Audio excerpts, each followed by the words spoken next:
So hello guys, welcome to my video. এটা ছিল demon Slayer season 1 episode 3। তো শুরু করা যাক। এপিসোডের প্রথমেই আমরা দেখতে পাই তানজিরো তার ডেস্কে বসে ডায়েরিতে কিছু না একটা লিখছে এবং লেখার সাথে সাথে সে ভাবছে তার বোন বহুদিন হয়ে গেল ঘুম থেকে ওঠে না এবং ঘুমিয়েই আছে। এই নিয়ে সে চিন্তা করতে থাকে। এর মধ্যে উরুকো দাকিসা এসে বলে, চলো ট্রেনিংয়ে যাওয়ার সময় হয়ে গেছে। ট্রেনিংয়ে গিয়ে সে বলে ডেমন স্লেয়ারের 1000 জনের উপরে আর্মি আছে এবং তারা বহুকাল ধরে ডেমনের বিরুদ্ধে লড়ে আসছে।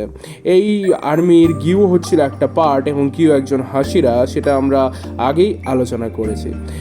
আমরা সে ভাবে যে ডেমন বহু খতরনাক হয় এবং সে মানুষও খায়। ডেমনের বহু শক্তি থাকে, জাদুও করতে পারে অনেক ডেমন। সব কিছু শোনার পর তানজিরো ভাবতে থাকে যে যত তাড়াতাড়ি সে ডেমন স্লেয়ার হয়ে উঠতে পারবে, ভালো ডেমন স্লেয়ার, তত তাড়াতাড়ি সে তার বোনকে সুস্থ করে তুলতে পারবে। সে প্র্যাকটিস করতে থাকে যে পাহাড়ের থেকে নিচের দিকে নামতে থাকা, বিভিন্ন ধরনের ক্ষত বিক্ষত সহ্য করতে থাকে, বিভিন্ন ধরনের বাধা প্রতিহত করে সে পাহাড়ের থেকে নিচের দিকে নামতে থাকে। ইতিমধ্যেই সে লক্ষ্য করছে যে তার নাক আগের থেকে অনেক বেশি শক্তিশালী হয়ে উঠেছে। এই ট্রেনিং তার অনেক বেশি কাজে লাগছে। সে বুঝতে পারছে কোন দিক থেকে কোন কোন বাধা আসছে, সেই বাধাটাকে প্রতিহত করার জন্য তার কি কি করা উচিত এবং উচিত নয়। এই সব কিছুই সে ডায়েরিতে লিখে রাখতো যাতে সে ভুলে না যায় এবং প্রতিদিন সে প্রতিনিয়ত ডায়েরি দেখে দেখে প্র্যাকটিস করতে পারে। প্র্যাকটিস করার সময় তার মনে পড়ে তার বোনের কথা। সে বোন এখনও ঘুম থেকে উঠলো না, তার টেনশনও করছে, কিন্তু সে প্র্যাকটিস করতে থাকে। প্র্যাকটিস করতে করতে উরুকো দাকিসা এসে বলে আরো 500 বার তাকে কাটানা চালানোর প্র্যাকটিস করতে হবে। এটা শুনে তানজিরোর মুখটা দেখার মতো ছিল। দিন প্রতিদিন রাত্রিবেলায় সে ডায়েরি লেখার অভ্যাসটা ছাড়তে পারে না এবং লিখতে লিখতে সে ঘুমিয়েও পড়ে। পরদিন সকালবেলায় উরুকো দাকিসা বলে যে কাটানা কিভাবে চালাতে হবে। সেটা দেখে তানজিরো তো অবাক হয়ে যায়। কাটানা যদি ঠিক নির্দেশে চালানো না যায় তবে কাটানা ভেঙেও যেতে পারে। উরুকো দাকিসা তাকে ওয়াটার ব্রিদিংয়ের 10th ফর্মই শেখায়। ওয়াটার ব্রিদিংয়ের মোট 10টা ফর্ম হয়। উরুকো দাকিসা তাকে পুরোটাই শেখায়।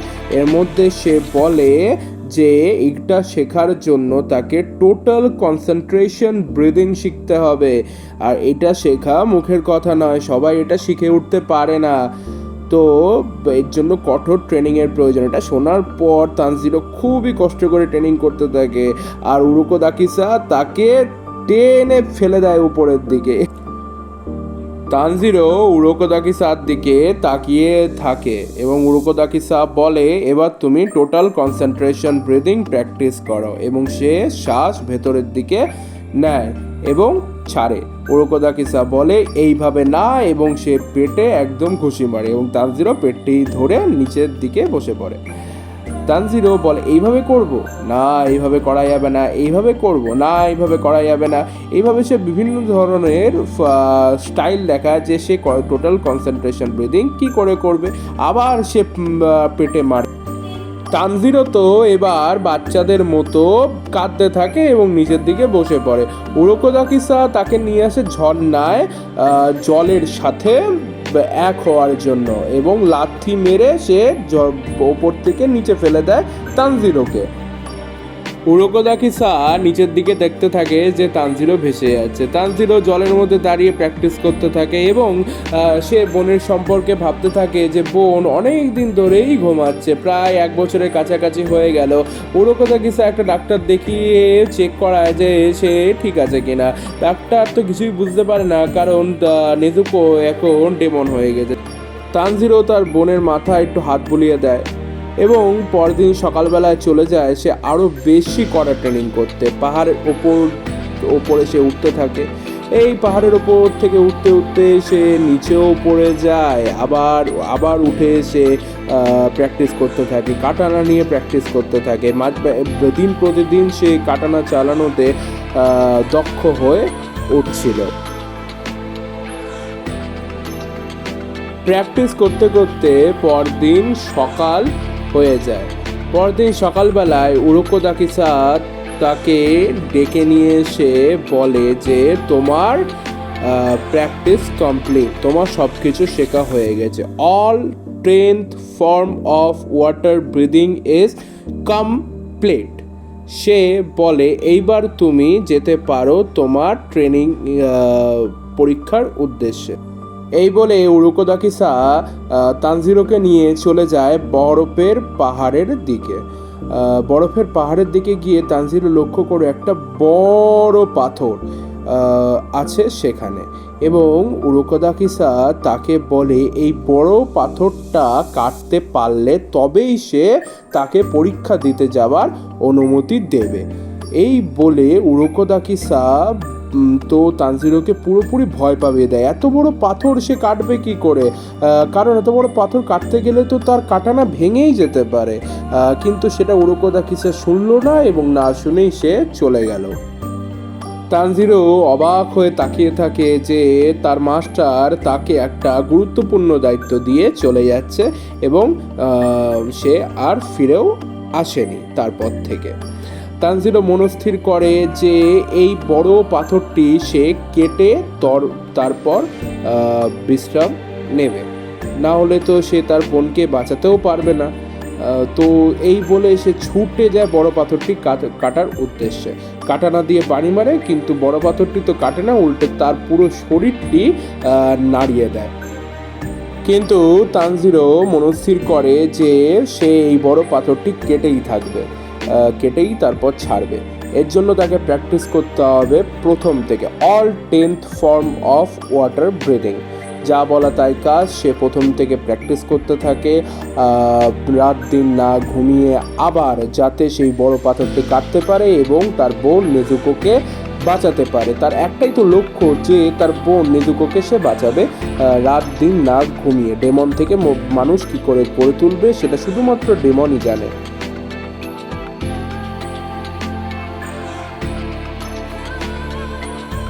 প্র্যাকটিস করে তো আসে, কিন্তু তার হাতে ব্যর্থতা ছাড়া আর কিছুই লাগে না। সে মাটিতে বসে পড়ে নিরাশার আশায়, এবং সে আবার উঠে প্র্যাকটিস করতে থাকে, রাত দিন না ঘুমিয়ে প্র্যাকটিস করতে থাকে। একদিন বিকেলবেলা সে আসে পাথরটি কাটার উদ্দেশ্যে, শ্বাস ভেতরে নিয়ে সে বাড়ি তো মারে, কিন্তু পাথরটি কাটতে পারে না। নেজুকোর কথা মনে পড়ে যায় যে সামান্য পাথর সে কাটতে পারছে না, সে কি করে ডেমনকে হারাবে। সে নিরাশার আশায় বসে পড়ে। ইতিমধ্যেই আমরা দেখতে পারি যে পাথরের ওপরে বসে আছে একটা ছেলে। তার নামটা ঠিক আমরা এখন জানি না, পরে অবশ্যই জানতে পারবো। সে বলে যে ছেলে কখনো কাঁদে না, উঠে দাঁড়াতে হবে, মারতে হবে, তবেই সে জিততে পারবে ডেমনের থেকে এবং সে তার বোনকে বাঁচাতে পারবে। বললো উঠে দাঁড়াও, এই বলেই সে তানজিরোর দিকে আক্রমণ করে দেয় এবং তানজিরোকে এক ঘুষি মারে এবং দূরে পাঠিয়ে দেয়। তাদের দুজনের মধ্যে একটি লড়াই বাঁধার আশা আমরা দেখতে পাই। যে ছেলেটি তানজিরোর দিকে হামলা করলো তার হাতে কাঠের কাটানা, আর তানজিরোর হাতে তো সত্যিকারের কাটানা। তানজিরো জিজ্ঞাসা করে তুমি কে, আমার দিকে হামলা করলে কেন? তা সে কোনো কিছুরই উত্তর দেয় না। তার মুখে একটাই কথা যে তুমি আমার দিকে হামলা করো, কাটানা নিয়ে আমার দিকে ফুল ফর্মে হামলা করো। তানজিরো বলে আমার হাতে সত্যিকারে কাটানা, তোমার যদি লেগে যায়। এই শুনে সে হাসতে থাকে, আমার লেগে যাবে, তোমার এই কাটানা দিয়ে তুমি আমাকে ছুঁতে পারবে ভেবেছো? বলে সে হাসতে থাকে এবং সে তানজিরোর দিকে দৌড়ে গিয়ে হামলা করে দেয়। তানজিরো কোনো রকমে তার হামলাটা প্রতিরোধ করে তার কাটানার মাধ্যমে। চোখের পলকে সে গাছের উপরে উঠে যায় এবং তানজিরোর দিকে হামলা করতে থাকে।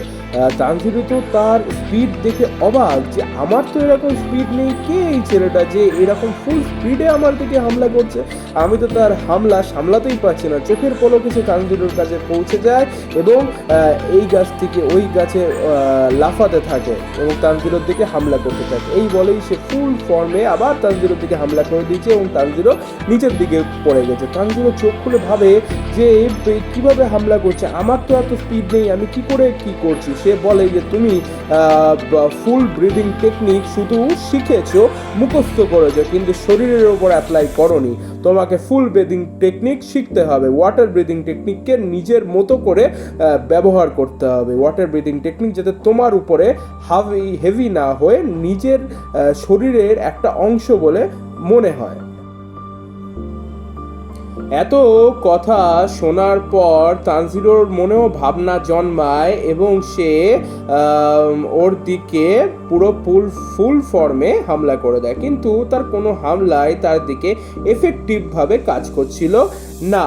সে তো দেখে অবাক হয়ে যাচ্ছে যে আমার কোনো হামলাই কাজ করছে না, যে এই ছেলেটা পুরো সব হামলায় একটা কাঠের কাটানার মাধ্যমে রুখে দিচ্ছে। কে এই ছেলেটা? তার মনের মধ্যে তো একটা প্রশ্নই ঘুরপাক কাটছে, কিন্তু সে তো ফুল ফর্মেই হামলাটা করছে। আমরা দেখতে পাচ্ছি তাদের মধ্যে একটা পুরো যুদ্ধ শুরু হয়ে গেছে, কিন্তু যুদ্ধতে শুধুমাত্র একজনই বিজয়ী হচ্ছে, তানজিরোর কোনো হামলাই কাজ করছে না। এইদিকে তানজিরোকে তো একটা ঘুষি মেরে নিচের দিকে শুয়ে দিয়েছে এবং তানজিরো হয়ে গেছে অজ্ঞান। আমরা আরেকজনকে দেখতে পাই, একটা মেয়ে যার নাম মাকুমো। সে চলে এসছে তানজিরোর দিকে এবং ওই ছেলেটি বলে যে এরপর থেকে তোমার দায়িত্ব। রাত্রির হয়ে যায় এবং তানজিরো তো সেন্সলেস হয়েই পড়ে আছে। হঠাৎ করে তানজিরোর জ্ঞান ফেরে এবং দেখতে পায় একটি মেয়ে তার সামনে বসে আছে। সে পাগলের মতো বলতে থাকে যে তুমি কি ওই ছেলেটাকে দেখলে? তুমি কি সব কিছুই দেখেছো? ওর ফাইটিং সেন্স, ওর স্পিড, ওর কাটানোর ধারের কাছেই আমি নেই, ওর স্পিডের ধারের কাছে আমি নেই, আমি কি ওর মতো হতে পারবো? ও বলে যে অবশ্যই তুমি হতে পারবে। ওই ছেলেটার নাম আসলে সাবিতো সে জানতে পারে। এই মেয়েটি যার নাম মাকুমো, সে বলে টোটাল কনসেন্ট্রেশন ব্রিদিং টেকনিক ব্যবহার করার একটা রুল আছে। তানজিরো ভাবে এরা দুজন কি ভাই বোন? তার মনে বিভিন্ন রকমের প্রশ্ন ঘোরাফেরা করে। সে মেয়েটির কোনো কথাই বুঝতে পারে না, তার মাথার উপর দিয়ে যায়, কিন্তু মেয়েটি তো বোঝাতে থাকে। সে বলে টোটাল কনসেন্ট্রেশন ব্রিদিং যখন কোনো ব্যক্তি ব্যবহার করে তখন শ্বাস একদম ফুলে যায়, রক্ত চলাচল বেড়ে যায়, ও সেই মুহূর্তে তার একটাই কাজ হয়ে দাঁড়ায় শুধুমাত্র ডেমনকে শেষ করা বা তার বিপরীত শত্রুকে শেষ করা।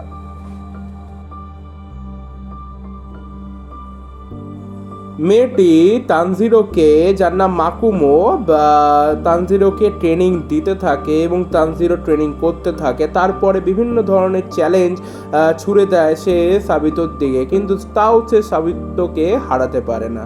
কিন্তু একদিন প্রায় 6 মাস পর তানজিরো আবার সাবিতোকে চ্যালেঞ্জ করে এবং তানজিরো সে ভালোভাবেই জানে যে একটাই চান্স পুরো খেলাকে ঘুরিয়ে দিতে পারে। মাকুমো ওদের দুজনের লড়াই দেখার জন্য একদম প্রস্তুত। তানজিরো এবং সাবুতো রেডি। এদিকে Tanjiro total concentration breathing technique ব্যবহার করতে থাকে। তার একদম চোখ বড় বড় হয়ে যায় এবং শ্বাস প্রশ্বাস একদম থমকে দাঁড়ায়। সাবিতো তানজিরোর দিকে আক্রমণ করে দিয়েছে। তানজিরো জানে একটাই চান্স তানজিরোর দিকে একদম খেলা ঘুরিয়ে দিতে পারে। চোখের পলকের মধ্যে তানজিরো সাবিতোর দিকে হামলা করে দিয়েছে এবং তানজিরোর দেখে অবাক, তার মাস্ক ভেঙে দু টুকরো হয়ে গেছে। মাস্কটি ভাঙার পর তানজিরো দেখতে পায় যে সাবিতোর মুখে হাসি, তার মুখে পরাজয়ের কোনো গ্লানি সে দেখতে পায় না। এইদিকে মাকুমো বলে যে এইবার তোমার পালা, তুমি অবশ্যই ডেমন স্লেয়ার হবে। এই বলে মাকুমো চলে যায়। অপোজিট সাইডে যে তানজিরো দেখে যে সাবিতোও চলে গেছে। সেহেতু দেখে অবাক যে তারা গেল কোথায় এবং তারা আসতেও বা কোথা দিয়ে। চোখের পলকে এসে দেখতে পায় যে সাবিতোর দিকে করা হামলা ওই বড় পাথরের দু টুকরো করে দিয়েছে। অবশেষে আমরা এই গল্পটি শেষ করলাম।